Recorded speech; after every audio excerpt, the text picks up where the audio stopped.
Hola, ¿qué tal? ¿Cómo estás? Mi nombre es Kevin Morales y te quiero dar la bienvenida al episodio 39 de Dev Locos. Recuerda, el podcast más loco de todo el mundo. En esta ocasión tengo a un gran invitado que su nombre es Carlos Obando. No he tenido todavía la oportunidad de conocernos personalmente, pero hemos estado en conversaciones para vernos. Hola Carlos, ¿cómo estás?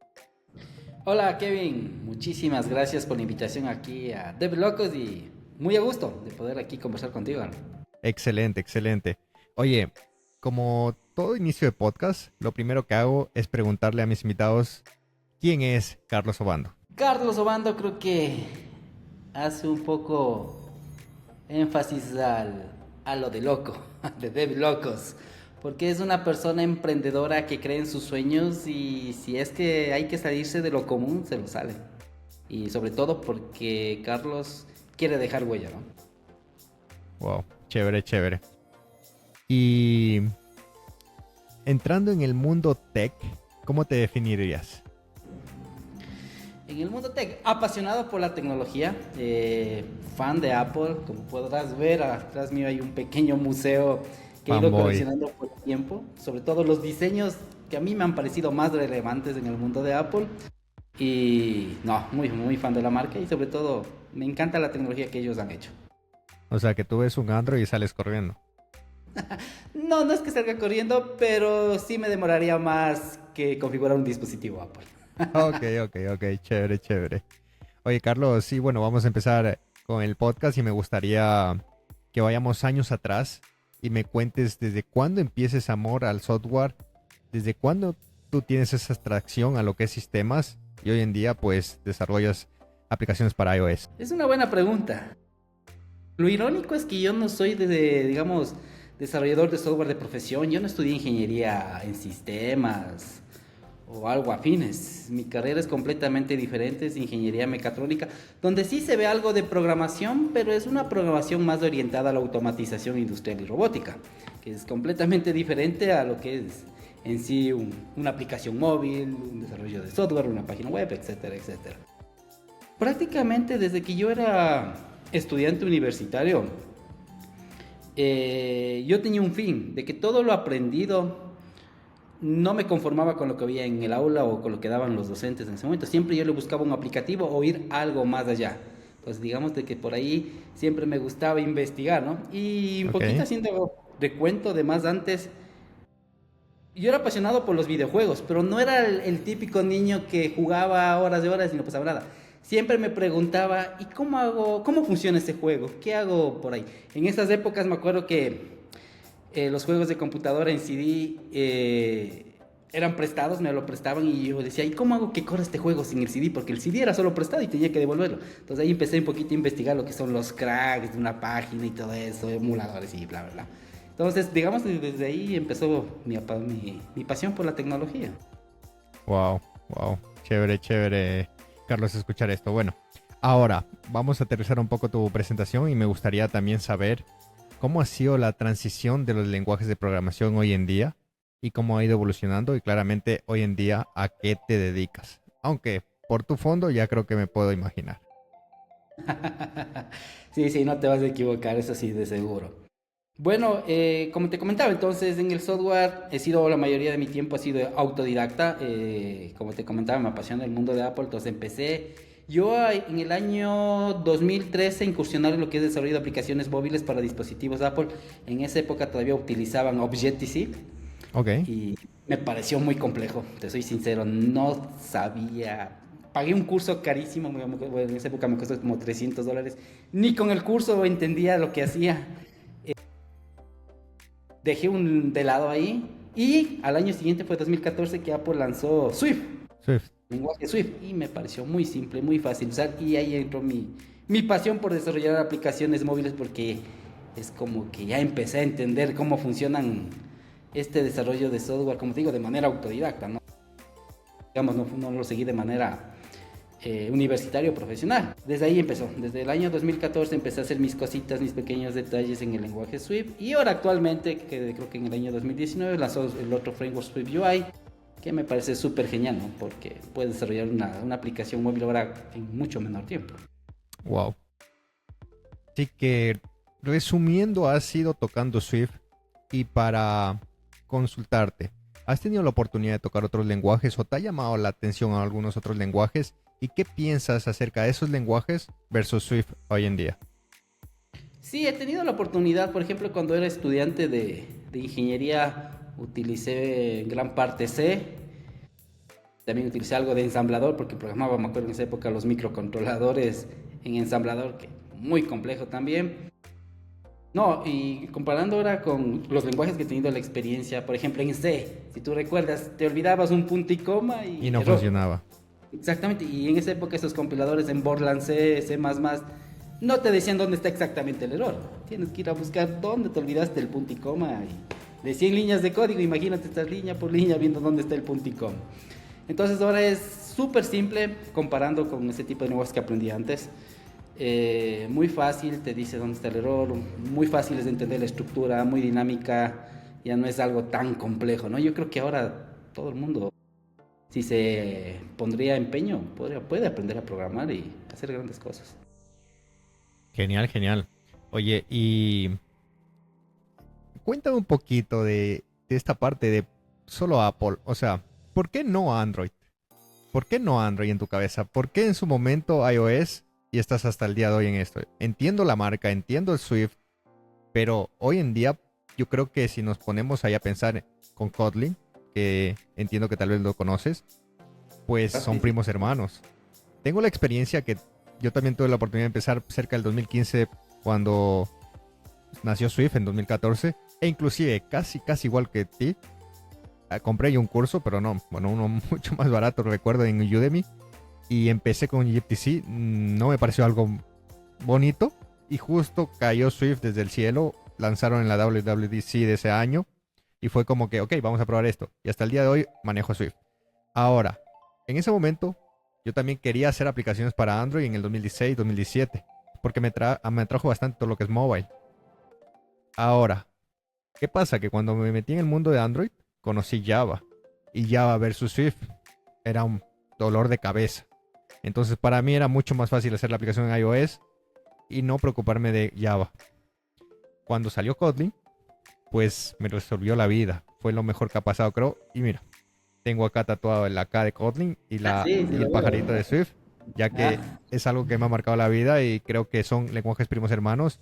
Y claramente por el expertise y por los años entiendo mejor Swift, pero para mí hacer una aplicación hoy en día con lo que es Kotlin, pues es muy fácil en el sentido de la curva de aprendizaje porque ya sabía un lenguaje de programación. Ahora te pregunto, ¿por qué Android no en su momento? ¿Qué te atrajo a Apple que dijiste, aquí me quedo?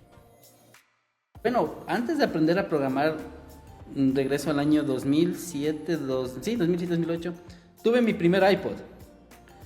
Y prácticamente al ver que una empresa diseña, la misma empresa, diseña el hardware y el software, entendí que ahí es la única manera de tener el control y que tus dispositivos destaquen de los demás.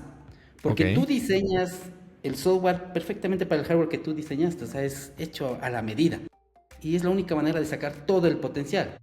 Entonces, me di cuenta que Apple era una de las poquísimas marcas que crea su propio hardware, de empresas de software. Y esa era la única manera de poder crear dispositivos, no sé, no, que salgan de lo común, que destaquen en su diseño, que su interfaz gráfica sea lo más simple, lo más minimalista posible, que sea fácil de entender. Y desde ahí me profundicé en el caso del mundo Apple y sobre todo conocer la historia, cómo emprendieron en un garaje y ahora ser una de las empresas más rentables del mundo. Entonces yo entendí ahí que si uno quiere sacar el máximo provecho hay que tener, digamos que el control de casi todo para poder destacar. Entonces, desde ahí un poquito no empaticé mucho con Android porque Android tiene que acoplarse a Samsung, tiene que acoplarse a, no sé, HTC, a Xiaomi, un montón de dispositivos. Vuelta en Apple tenías contados el número de modelos y sabías que tienes que diseñar, tienes justo una línea muy minimalista y creo que puedes sacar el máximo provecho ahí, ¿no? Como programador. Entonces, digamos que por ahí entró mi pasión. ok. Ahora, mi pregunta va, ya te pregunté por qué mobile, ahora por qué, perdón, por qué Android, ahora por qué mobile. ¿Por qué centraron los dispositivos móviles y no tal vez ¿Te atrajo desarrollar una aplicación de desktop, que en ese caso podría ser para la Mac? Porque vi que el futuro es móvil. Prácticamente antes era un lujo tener un smartphone. Era carísimo. Ahora es una necesidad tener un smartphone. Yo creo que la mayoría de personas tiene acceso a un smartphone. Entonces vi que hay mayor posibilidad de que puedas llegar a más usuarios. Wow. Que comparado a un Mac. Un Mac es un poco más limitado. Y eso que ya se ha generalizado el uso del Mac. Si tú recuerdas años atrás, ¿qué decían del Mac? Solo utilizan los diseñadores gráficos, solo utilizan los que editan fotografía o los de video. Nadie más, solo gente profesional, Exacto. no el estudiante común y corriente. Entonces, por ahí también, ahora ya es más generalizado el uso, ¿no? Ya se ha quitado ese paradigma de que solo los profesionales usan. Entonces yo vi que había una mayor cantidad de usuarios en un dispositivo móvil. Chévere, chévere. Chévere, Carlos. Vamos a continuar con el podcast y lo siguiente que te quiero preguntar, y asumo que esta pregunta ya te lo han hecho, es en base a la inteligencia artificial, y es si el AI va a reemplazar a los desarrolladores de software el día de hoy. Actualmente no. Yo creo que es fundamental y necesario conocer las bases de programación. Sí, hoy muy chévere le dice a ChatGPT, diseñame tal aplicación y te da diseñando, pero hay veces que te va haciendo cosas mal o no te entiende lo que necesitas. Y si tú no sabes programar, ¿cómo encuentras esa falla? ¿Cómo sabes dónde tienes que meter mano para corregir lo que la inteligencia artificial no hizo? Yo lo veo más que como quitar el empleo o quitar a los programadores, en una herramienta ahora.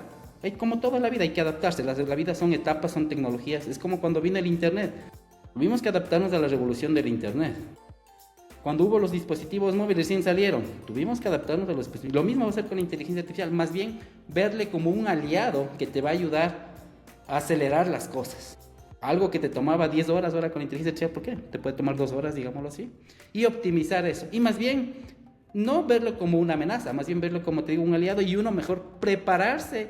Cómo sacar el máximo provecho a la inteligencia artificial para que seas, digamos, puedes optimizar tiempos, seas más eficiente, etcétera, etcétera. Ok, súper. Ahora, démosle la vuelta a la pregunta y me gustaría saber qué piensas de esas empresas que no se actualicen a la inteligencia artificial hoy en día. Que se van a quedar atrás, la competencia les va a comer, lastimosamente es así. Ha habido grandes casos, ¿no? Si retomamos así un pequeño ejemplo, Blockbuster y Netflix. Blockbuster rechazó la compra de Netflix y mira qué pasó, Blockbuster desapareció y Netflix es uno de los gigantes, todavía creo que es el principal empresa de contenido de streaming, ¿no? Entonces, y eso que en esos años no existía la AI como existe ahora la era, ¿no? Exactamente, entonces si no nos adaptamos o no hacemos aliados, la competencia nos come. Lastimosamente es así el mundo tecnológico.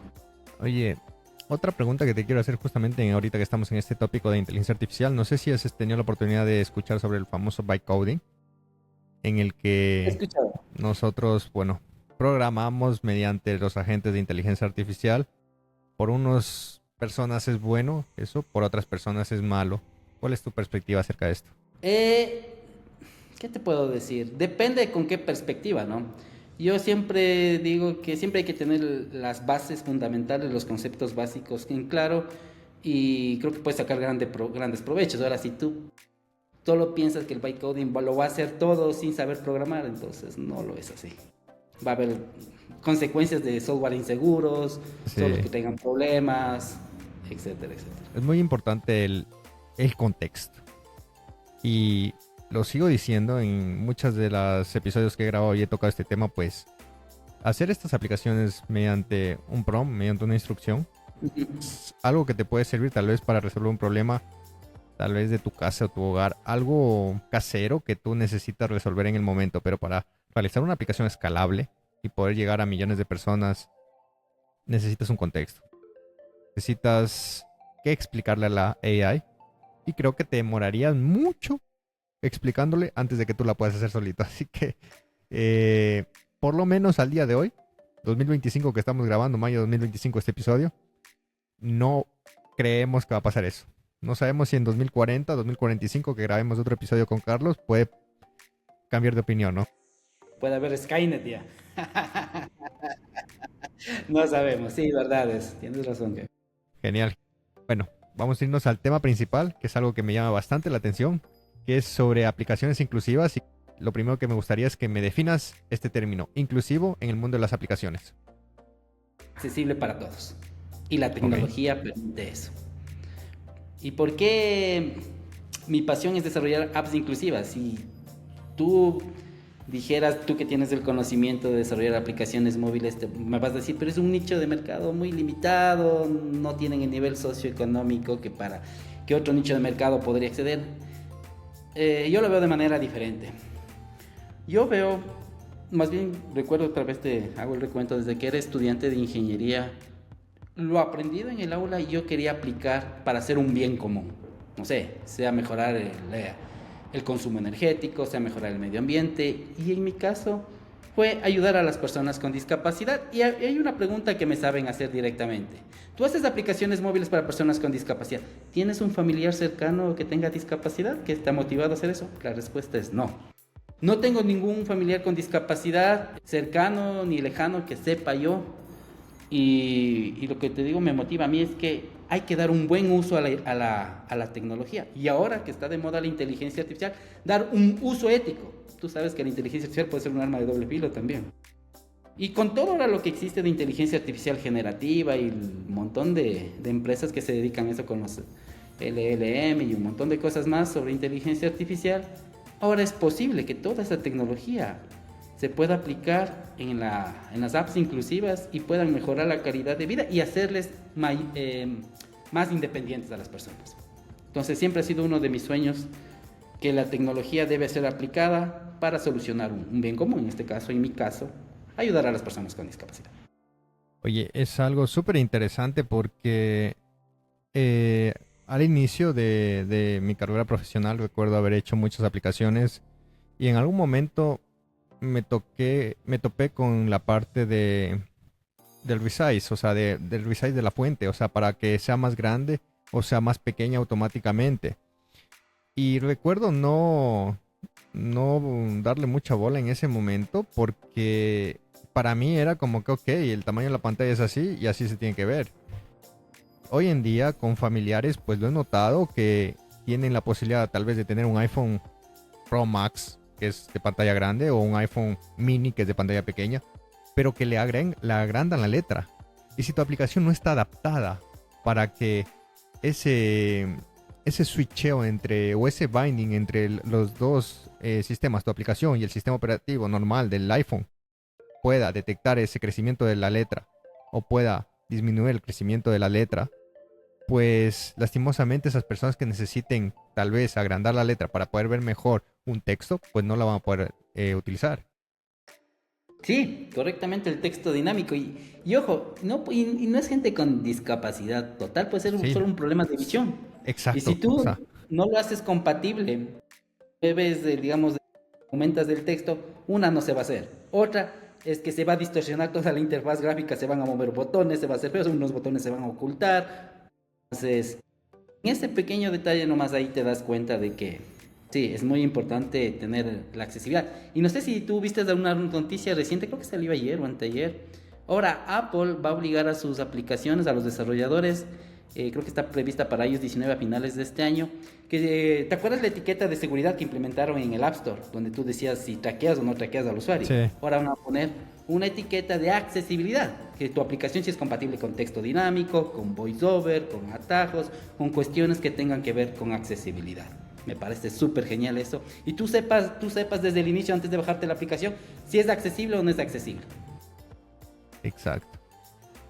Bueno, y haciendo un stop ahí en la parte de anuncios de Apple, reciente vi un anuncio que lanzaban que para el 2026 las aplicaciones que se envíen al App Store por primera vez deben estar desarrolladas en SwiftUI. Y creo que para el 2027 van a hacer el switch a SwiftUI full. Y me recuerda esto mucho al 2015-2017, a esa etapa en la que hicieron el switcheo entre Objective-C y Swift. Porque al final Apple es el que está manejando. Lastimosamente estamos en un monopolio que tenemos que cumplir con esto, ¿no? Por una parte bien, ¿no? Porque al final estamos generando un buen código y claramente el lenguaje está creciendo.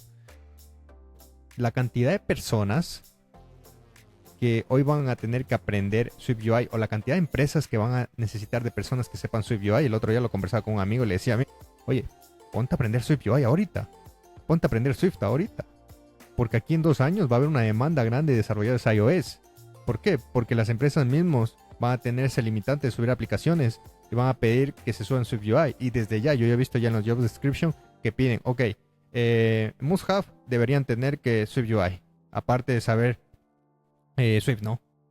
Pero es algo que va a ir creciendo. Y si nos damos cuenta con lo que es KMP, con lo que es Flutter, que son otros frameworks para programar en aplicaciones híbridas, con lo que es Jetpack Compose, que son primos hermanos con Swift UI, pues tendemos al mismo paradigma. Programación reactiva, programación por bloques, o sea, vistas, o sea, y si sabemos manejar en Swift UI, pasar a Jetpack Compose o pasar a Flutter es cuestión de tiempo. Es cuestión de sentarnos un fin de semana, entenderlo y de ahí sí, claramente empezar a practicar, hacer aplicaciones, pero para entenderlo es supremamente fácil.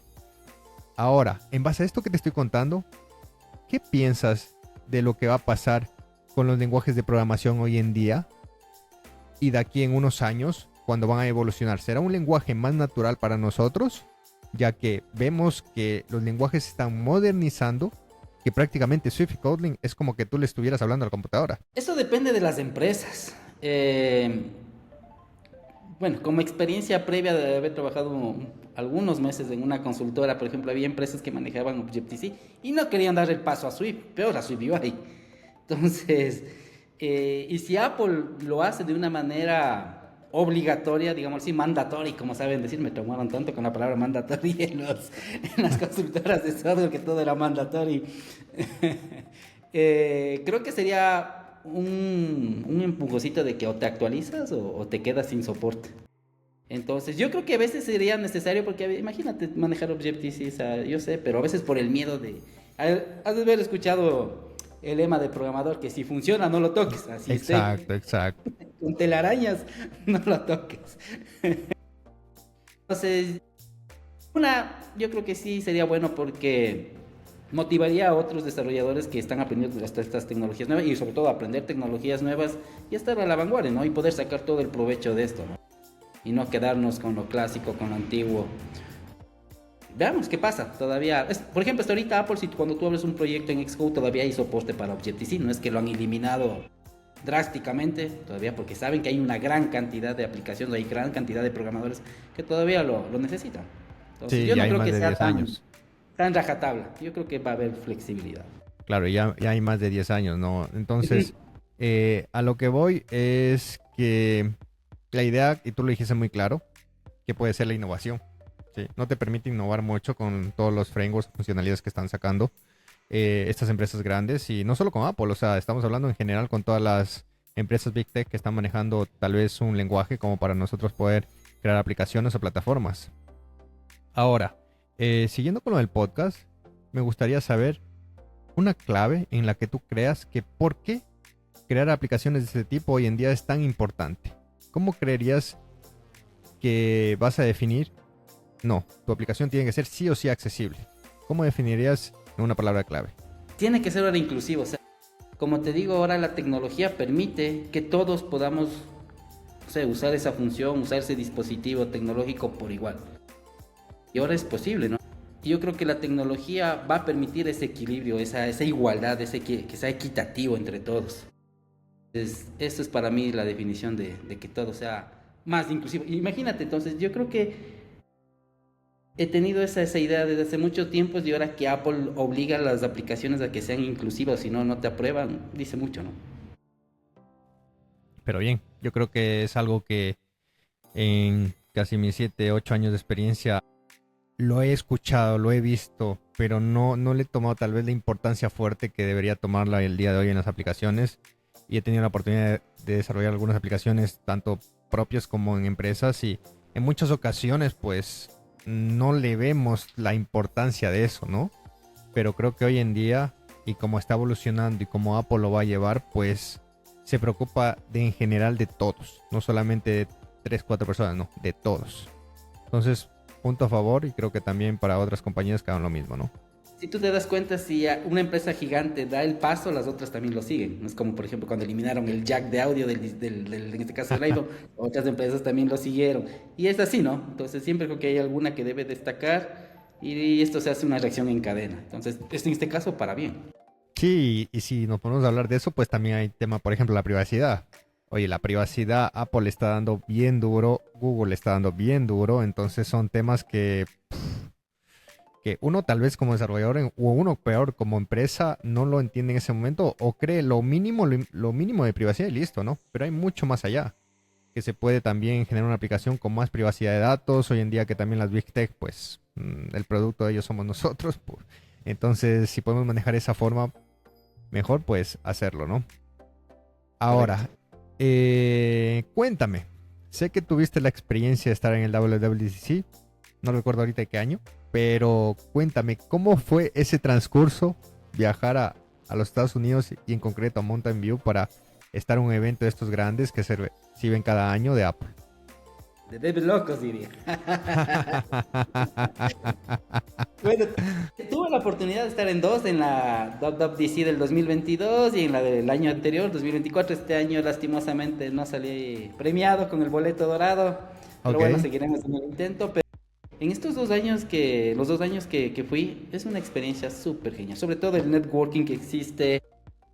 Y sobre todo el año anterior fue más provechoso para mí porque ya fui con la experiencia previa, pude hacer citas en los laboratorios de diseño y de accesibilidad para probar las apps que he desarrollado para personas con discapacidad. Entonces tuve acceso a estos laboratorios dentro de Apple Park y me topo con la sorpresa de que la persona que me recibe era un ingeniero de Apple no vidente, con discapacidad visual total. ok, Y, y él expulgó mi aplicación al revés y al derecho, me dio los pro, me dio los contra, pero fue un feedback real, tan real. importante para mí, tan real. Y verle con la facilidad que maneja el voiceover. Yo nunca había visto una persona tan experta en voiceover. Manejaba más rápido que uno viendo. Entonces, y no, estas experiencias solo se dan ahí.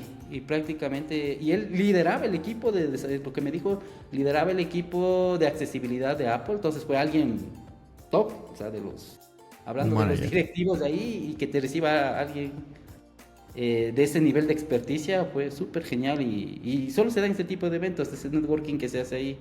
Y eso a mí me ayudó a seguir mejorando mis aplicaciones, seguir puliendo detalles. Tú sabes que no existe el software perfecto, por eso siempre va a haber actualizaciones. Y me motivó bastante, ¿no? Porque también recibí algunos puntos a favor, porque él quería hacerle crashear a la aplicación, probaba. Por ejemplo, en la detección de billetes probaba con 3 4 billetes y le leía todavía. Entonces, qué bacán que pasé esa prueba tan complicada y no, qué chévere tu modelo que lo has hecho. Porque en ese momento yo diseñé los modelos de inteligencia artificial y estaban embebidos dentro del dispositivo antes de usar ahora lo que es la inteligencia artificial generativa con APIs. No, ahí estaban dentro del dispositivo y funcionaban sin internet. Entonces fue algo bastante interesante, ¿no? Y conoces a personas súper chéveres. Déjame ver si tengo aquí. Genial, Mira, genial. justamente en Apple Park, esto digo, solo se da en este nivel de eventos. Sentado justamente en el horario de almuerzo que nos dan ahí, como que es todo un día de eventos ahí, después de las conferencias y todo eso.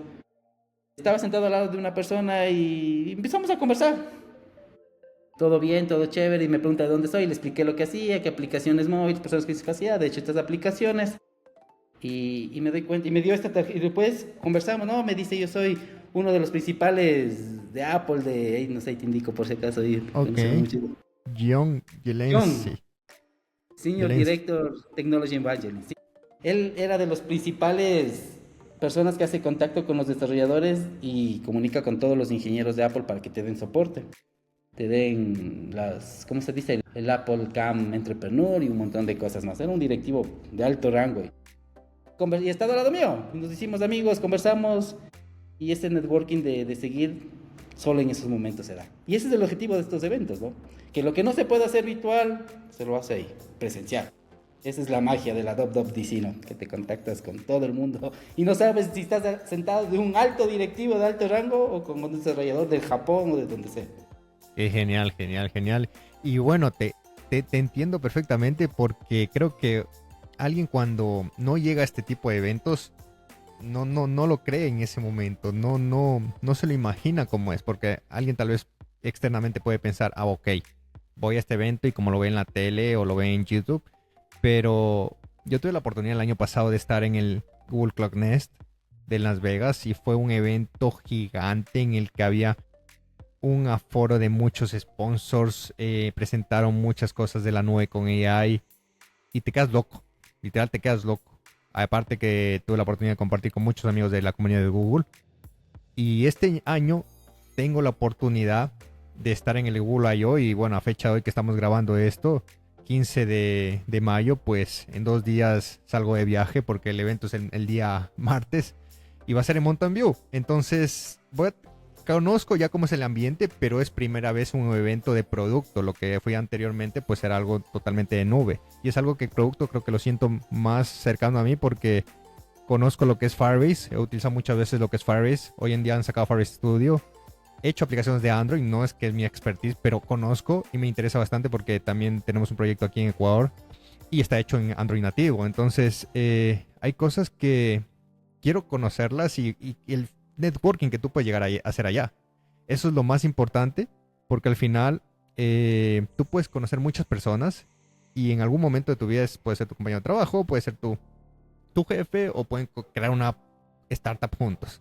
Así que a las personas que nos están viendo, pues básense en los comentarios, en los consejos que les podemos dar con Carlos, porque si tienen la oportunidad de brillar en estos eventos, háganlo, háganlo. Es la mejor inversión, aunque te van a decir, ¿por qué vas a gastar plata si puedes ver en la televisión?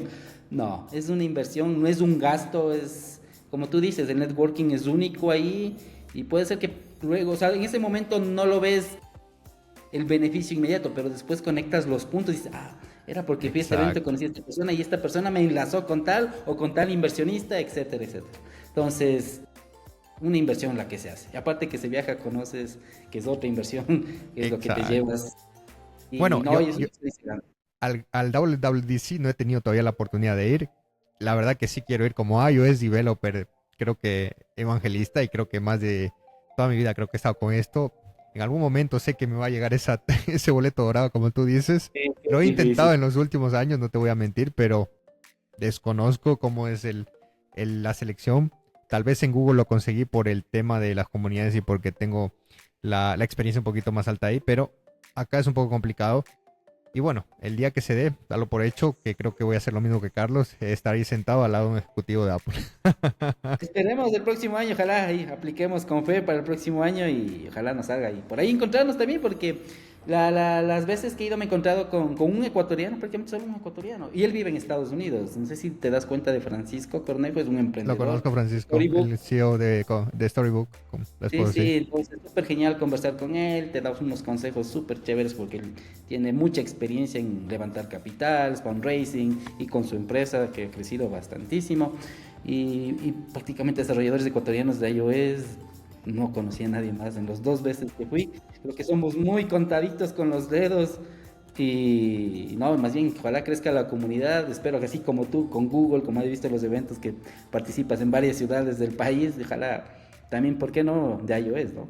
Sí, debería ser eso algo chévere, pero todavía como que no lo hemos tropicalizado, porque sí existen comunidades grandes de iOS en Estados Unidos y en Europa, pero no se ha tropicalizado. Es más, alguna vez me escribieron en LinkedIn y me dijeron, ¿conoces alguna comunidad así como la de Google, pero de iOS? Y yo, buena pregunta, o sea, buena Muy pregunta, buena, ¿quién también me la hago la conoce? misma pregunta. Mejor, mejor ahí te propongo, ¿por qué no la creamos? Mira, oye, está buenísimo, está buenísimo. Podríamos hacerlo conjuntamente con Carlos y ser pioneros aquí en Ecuador, que creo que también hoy en día Ecuador está creciendo también la parte tecnológica y de la oportunidad que he tenido de estar en algunos países. Ecuador lastimosamente está un poco abajo, pero bueno, va pasito, pasito, pasito, pasito. Y creo que gracias a Dios, los desarrolladores hoy que tenemos hoy en día con bastante talento aquí, lo estamos haciendo todo de una buena forma para que Ecuador también saque la cara a nivel de LATAM y a nivel de cualquier parte del mundo, ¿no? Correcto, ¿no? Sí. Y más bien hacer esa comunidad también me encantaría porque, como te digo, entre más gente nos unamos a esta causa y sobre todo, como tú dices, desde Latinoamérica emprender. Yo siempre hago, bueno, como emprendedor, siempre hago esta analogía, que emprender desde Latinoamérica es como jugar al videojuego en el modo más hardcore o más difícil, digámoslo así. Y no, y qué chévere a veces que, por ejemplo, a mí ha sido bastante motivante que mis apps le use un alemán, le use un japonés, o me venga un feedback de un finlandés, y que sea alguien que hizo de un país en vías de desarrollo y estén usando en países desarrollados, me motiva Súper, bastante. súper, súper. Chévere, chévere, Carlos, conversar contigo sobre estos temas. Vamos a pasar al siguiente tópico, que es prácticamente preguntarte qué le dirías al Carlos Obando desde hace 10 años atrás. ¿Qué le diría? Que hiciste 2015. bien las cosas. No lo pensaste dos veces porque hace 10 años, ya va a ser casi 10 años, que cogí y renuncié a mi trabajo de docente universitario, que era a tiempo completo. Me boté al vacío por emprender y creo que lo hice bien, porque no me veía trabajando 30 años para una misma empresa, para una misma organización y jubilarme y después decir, ¿y ahora qué hago? ¿Hice bien? ¿Hice mal? Y no tampoco quería cumplir los sueños de otros, quería cumplir mis propios sueños, mis propias metas. Qué bien. Y más bien le felicitaría por tomar esa decisión. Decir, Carlos, hiciste lo mejor, no te dejaste llevar por las críticas, no te dejaste llevar por la zona de confort. Renunciaste a eso y ahora haces realidad tus sueños. Qué chévere, chévere, Carlos, y felicidades por eso. Ahora vamos a ir a las preguntas de Dev Locos, al siguiente tópico, que son 5 preguntas sorpresa. Y la primera va, ¿recuerdas cuál fue tu primer pago como desarrollador de software y qué hiciste con él? Bueno, como desarrollador de software fue cuando lancé la primera versión en el año 2017 de Speakly. Speakly era una aplicación para personas con discapacidad auditiva. Recuerdo que fue de China, porque funcionaba en 4 idiomas en esa época la aplicación. Ok. Funcionaba en español, inglés, portugués y chino simplificado. Y vino, creo que era de 4, porque claro, era $5 la mensualidad y bueno, descontado en esa época el 30% que se te llevaba a Apple, servicios prestados, creo que $4 con algo. Y, y el primer pago sobre todo es una emoción, porque yo como emprendedor no puedo esperar a tener grandes resultados para emocionarme, festejar o llegar a la cumbre, ¿no? No, más bien yo como emprendedor festejo cada hito, por más pequeño que sea, porque la vida de emprendedor es altos y bajos, ¿no? No es una constante, no existe eso ahí en la vida de emprendedor. Entonces lo festejé porque dije, wow, alguien pagó por mi aplicación que yo decía, estaba tan mal hecha, tan hecha a pedazos y que compren. Eso me motivó más, ¿no?, a seguir mejorando. Digo, y hay alguien que me usa y si le falla la aplicación, ¿qué hago? No quiero que mejor, a seguir trabajando, a seguir mejorando, sacando actualizaciones. Una motivación bastante. Bueno, con esos $4 no sabría, no me acuerdo qué hice, pero no Una pude hacer hamburguesa. uso de esos $4. ¿Sabes por qué? Y que De ya manera inmediata. Porque para que Apple te pague en Ecuador tienes que tener un mínimo de $150 acumulados Ah, para que te hagan la 150. transferencia. Sí, Bueno, un mínimo aquí en Ecuador. eso. Entonces tocó esperar, creo que se demoró la primera vez unos 2, 3 meses en llegar a ese límite de 150 para tener el primer pago de Apple. Pero la primera venta fue esa. Wow, wow. Chévere, chévere. Genial, genial, Carlos. Vamos con la siguiente. ¿Alguna vez has tenido un error tan grande que te hizo reconsiderar tu carrera como desarrollador? Un error tan grande. Bueno, que se me ha caído el servicio de la aplicación, detalles de ese tipo, pero tan grande de arrepentirme de ser desarrollador, no lo ha habido aún, hasta el momento no lo ha habido. Más bien, esos pequeños errores que como tú sabes, siempre hay bugs en las aplicaciones, más bien tratar de mejorar, ¿no? Y yo siempre pongo en mis aplicaciones un botón de contacto directo a un mail, porque a veces cuando son cosas urgentes los usuarios me escriben directamente y yo trato de responderlo lo más pronto, ¿no? Lo más personalizado posible. Y a veces cuando ha habido bugs, ha habido cuestiones de ese tipo, a veces han enojado usuarios, ¿qué es lo que hago yo? Te está fallando, mira, te voy a dar una licencia Eliminarlo. gratuita de esta aplicación. Te doy Eliminarlo. esta licencia para que no me pidan, no pidan reembolso a Apple. Entonces yo les digo, les trato de incentivar, más bien decirles, te doy esta aplicación gratuita, pruébala. Ah, gracias, qué chévere. Y más bien se cambió la perspectiva mala que tenía. Es más, se han convertido en usuarios que me dan un feedback constante. Por ejemplo, una persona en China que compró una aplicación que desarrollé para el Apple Watch, para las personas que roncan. Cuando roncas te vibra el reloj. Es una función muy simple, muy básica, que nació de una idea conversando con un amigo que le había ido mal con una novia porque roncaba mucho él y la pelada le mandaba sacando, creo que le mandó sacando de algún lugar. Entonces dije, ¿y por qué no hago una aplicación que cuando estés roncando mucho te vibre el reloj y te diga, oye, despierta, estás fastidiando a los demás? ¿Y no crees que es ahora una de mis aplicaciones más vendidas? Entonces, Wow. una idea más simple, y por ejemplo, esto es lo que te comentaba. Entonces, esta persona que le mandé esta licencia gratuita de China, él vuelta ahora, él recopila cada mes información en qué es lo que falla la app o qué está bien y me manda un feedback con capturas de pantalla, con todo, y eso yo con él sigo mejorando. Ya tienes un Un QA en el testeo. equipo, oye. Sí, y gratuito. Me costó una suscripción nomás. Chévere, Sí, chévere. sí, Saludos aquí si es que nos está viendo nuestro QA preferido en China. sí, sí. Hasta China. Genial, genial, Carlos. Bueno, vamos con la siguiente pregunta. Si solo pudieras trabajar con un framework o lenguaje por el resto de tu vida, ¿cuál sería y por qué? Yo creo que ya sé cuál es. Bueno, un poco difícil también esa pregunta como la tecnología siempre está cambiando. No puedes quedarte estático. En esto de la tecnología hay que ser dinámico. Y si me dieses de elegir ahorita actualmente SwiftUI. SwiftUI me parece súper chévere, súper fácil de entender, muy dinámico. Obviamente hay cositas que faltan comparado a UIKit, pero por ejemplo mi esposa está aprendiendo a programar en SwiftUI. Esto me incentivó este framework a enseñarle a programar porque lo demás se me hacía tan complejo explicar. Vuelta aquí con ella está aprendiendo a programar en SwiftUI. Igualmente, cuando uno se enseña, se refuerzan los conocimientos porque tienes que aprender el doble para poder enseñar, para poder explicar. Exacto. Y esa es una de las maneras de poder tener información a largo plazo. Entonces, siempre me incentiva a mí enseñar a alguien más. Wow, wow, qué chévere, chévere, Carlos. Ahora démosle la vuelta a la pregunta y me gustaría saber si pudieras borrar un lenguaje de programación del mundo, ¿cuál sería y por qué? Objective-C. Porque no lo entendí. Ni Me lo costó entenderé 300 ni, ni, dólares. ni Pedí quiero verlo. 300 dólares y no entendí. No, no. Hay que reconocer que Objective-C no es el mejor lenguaje como para tener una curva de aprendizaje pequeña, ¿no? Yo tuve la Sí. oportunidad en algún proyecto, en algún momento en mi vida trabajé en una empresa que literalmente me dijeron, oye, necesitamos que vayas a este proyecto part-time y ayudes en la aplicación de iOS. Ok, dije, no hay problema, siempre predispuesto a todo, vamos. Voy llegando el lunes a la daily y literalmente me conecto y escucho por ahí una voz. Por fin un valiente de iOS. Sí, literal, literal, literal. ¿A qué me metí ese haber dicho? Sí, literal. Desde que me dijeron eso, recién ahí yo ni sabía que estaba el proyecto en Objective-C, nada, nada. Ok, a mí me vendieron así como que, no hay que cambiar unas cositas, hay que dar un poco de mantenimiento y ya. Dije, bueno, llego allá, Objective-C, descargo el repo. ¿Crees que me tardé siquiera una semana, 5 días en correr eso? Me acuerdo que el cliente me preguntaba, ¿y cómo vas con los tickets? ¿Ya?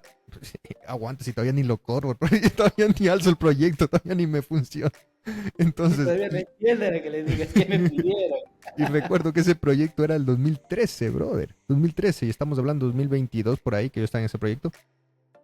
Y eran casi 10 años que no había tenido actualizaciones. Imagínate. Y bueno, sí tenía ciertas partes, algunas cositas tenían Swift, porque en algún momento creo que cuando nació Swift le pusieron algunas pantallas con Swift. Pero todo era con Objective-C. Por decirte, el 95% de la aplicación era Objective-C. Y era una ingeniería inversa que tenía que hacer yo. Que era, una vez que corrí la aplicación era, ok, estoy en la home. Ahora, si pulso esto, voy para atrás. Y literalmente iba para atrás, ingeniería inversa, viendo qué hace cada función.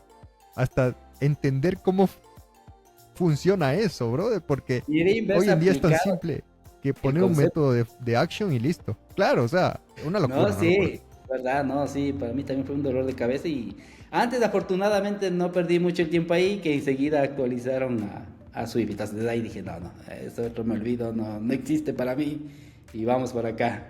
Y recientemente era revisando ahí mis proyectos cuando empecé a programar así, y ahí tenía algunas cositas hechas en Objective-C y me pongo a ver, no, ay, ¿qué será esto? Mejor no veo qué hice, digo, y demos. Pero ahí lo tengo de recuerdo. Chévere, chévere, Carlos, bacán, bacán. Vamos a ir con la siguiente pregunta, que es ya la última. ¿Qué es lo más raro o inesperado que has encontrado en el código de otras personas? Te soy sincero. ah, Como la mayoría de mi tiempo he hecho mis propias aplicaciones. Más bien, claro, déjame ver. No poca experiencia Algo que que hayas tuve encontrado de ti como mismo. programador de terceros. Ah,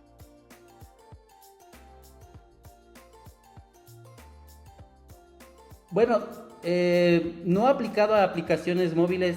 Yo también hacía, programaba para esto, te digo, en ingeniería mecatrónica hay un software llamado LabVIEW que se programa mediante bloques. Sí, y es una programación bastante gráfica, ¿no? Digámoslo así. Y justo era yo ayudándole, les di haciendo una tesis a un estudiante de mecatrónica, me acuerdo, que me contrataron y me pasaron lo que habían hecho. Era un proyecto para unos calderos, creo que el control con la temperatura se prendía el caldero, se apagaba algo que recuerdo. Y abría Ok, la ventana y encontré la imagen de una tabla periódica, pero no tenía nada que ver con el programa. ok. ¿Y qué hace la tabla periódica aquí? Bueno, nunca pregunté, ¿no? Nunca le dije a la persona que me dio el programa, ¿qué hace? Solo encontré una tabla periódica en algo que no tenía que ver. Entonces, vete a saber que hacía algo de química con algo de automatización industrial que no tenía relación. Eso ha sido lo más raro de Internet. Ahí la mayoría ha sido mis propias apps, he bajado ejemplos, he bajado cuestiones así de GitHub y todo eso, pero no he encontrado nada raro. Chévere, chévere, Carlos. Bueno, ya vamos a ir al último tópico del podcast y prácticamente es que nos des un consejo para la gente que quiere empezar a programar y que en este momento nos está viendo y nos está escuchando. Un consejo para aprender a programar. Bueno, desde mi manera autodidacta, tuve un plus. ¿Sabes cuál es el plus que tuve de manera autodidacta? Que no tuve barreras mentales. Cuando tú te formas de una manera profesional, siempre te ponen barreras, ¿no? Que esto sí se puede, que el clean code tienes que aplicar, que los principios Soli tienes que aplicar, Ok, etcétera. Vuelta, cuando no tienes esas barreras, uno piensa que todo es posible. Así te digan lo contrario, esto no se, no, tú sí se puede, y así fue. Entonces, en mi caso, sí fue algo que al inicio no tenía ni pies ni cabeza, no tenía ni la arquitectura en VC, en BBN, no desconocía de eso prácticamente, pero hice funcionar el código. Imagínate que me hubieran puesto barreras. No, eso, mientras no esté aplicado la arquitectura tal, no se puede hacer. Entonces ya te totalmente. creas barreras. Entonces, en este caso, obviamente, eh, hay que aprender, ¿no? Hay que tener los conceptos necesarios, ¿no?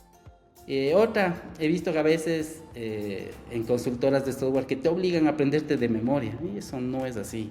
Más bien a veces la creatividad, la innovación surge cuando somos flexibles en ciertas cosas o en ciertos parámetros y, y ahí es cuando sale a florecer tu creatividad, ¿no? Otro consejo que me encantaría dar es que aprendan dañando, aprendan moñando, no aprendan leyendo el libro de ahora sí, no, moñando, dañando, borrando. Y ahora muchísimo más fácil preguntarle cositas muy específicas a ChatGPT, a ver si por ahí estaba fallando y sigamos y ya si mismo no puedes, preguntémosle a ver qué pasa. Seguir así.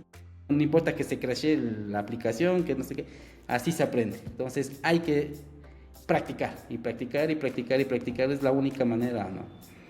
De aprender a programar, porque yo sé que la buena teoría, que todos los principios, pero Chévere, no vale ser chévere. teóricos. Genial, genial, Carlos. Oye, bueno, quiero agradecerte por haber estado en el episodio 39 de Deblocos de esta segunda temporada. Me gustaría por último pedirte tu contacto, tus redes sociales donde te podemos encontrar. Claro, estoy en LinkedIn como Carlos Andrés Obando, en ex Twitter, igual como Andrés con doble S punto Obando. En esas dos redes me muevo principalmente y ahí pueden escribirme, contactarme, subir por lo general fotografías de mi museo, contando un poquito de la historia de Apple, unas curiosidades que tengo por ahí, algo de mis apps también que he desarrollado. Ah, y también me gustaría recalcar algo, Kevin, antes ¿Ok? que, que me olvide.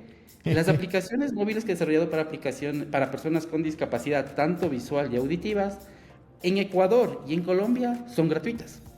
¿Y cómo pueden acceder a este plan de gratuidad? Lo único que tienen que hacer es escribirme un mail o contactarme por las redes sociales, perdón, que mencioné. Y tienen que mandarme una fotografía del carnet, de la cédula que avale que tienen esa discapacidad y yo les envío una licencia Lifetime de manera gratuita. Esa es mi contribución, mi pequeño granito de arena que doy a nuestra sociedad, ¿no? Ojalá poco a poco pueda ir abarcando más países de Latinoamérica porque mi objetivo principal es que mi tecnología llegue gratis a toda Latinoamérica y que sean los países desarrollados que financien este proyecto. Oye, qué chévere, chévere y de verdad muchísimas felicidades por todo ese énfasis que estás haciendo en estos proyectos y creo que estás impactando muchísimas personas. Bueno, Carlos, reitero el agradecimiento por haber estado en el episodio 39 de Dev Locos de esta segunda temporada, y para la audiencia nos vemos en el próximo capítulo. Muchísimas gracias. Bye bye. Un gusto, Kevin. Gracias. Chao.